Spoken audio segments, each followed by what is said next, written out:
Hello बच्चों, let's read this question. Derive an expression for the rise of liquid in a capillary tube of uniform diameter and sufficient length. इस question का की concept है capillary rise is due to surface tension.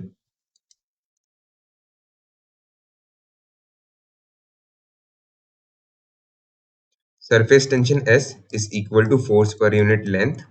This implies that force is equal to surface tension into length. Due to surface tension, capillary tube में water surface के ऊपर एक meniscus बन जाता है.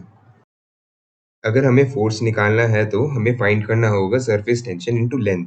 सरफेस टेंशन एस है और length of circumference 2 pi R है. तो force will be equal to S into length and length is 2 pi R. R is the radius of capillary. ये फोर्स मेनिस्कस के अलोंग एक्ट कर रहा है, so we have to find its vertical component. This is theta, so this will also be theta. Vertical component of force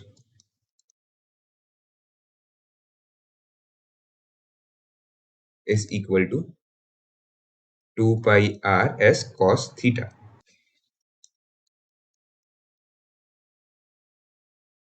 ये force इस water column के weight को balance कर रहा होगा, तब ये कॉलम इक्विलिब्रियम में.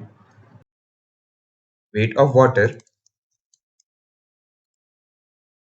Is equal to mg. Mass को हम लिख सकते हैं डेंसिटी रो इनटू वॉल्यूम, और इस सिलेंड्रिकल कॉलम का वॉल्यूम होगा पाई are square H.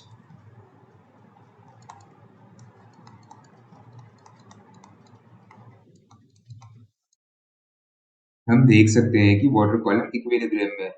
Water column is not accelerating in any direction, so net force on the water column is zero. Net force on the water column is 0. So pi r square h rho g will be equal to 2 pi r s cos theta. pi दोनों side से cancel हो गया, so h will be equal to 2s cos theta upon r rho g. I hope you have understood the solution well. All the best.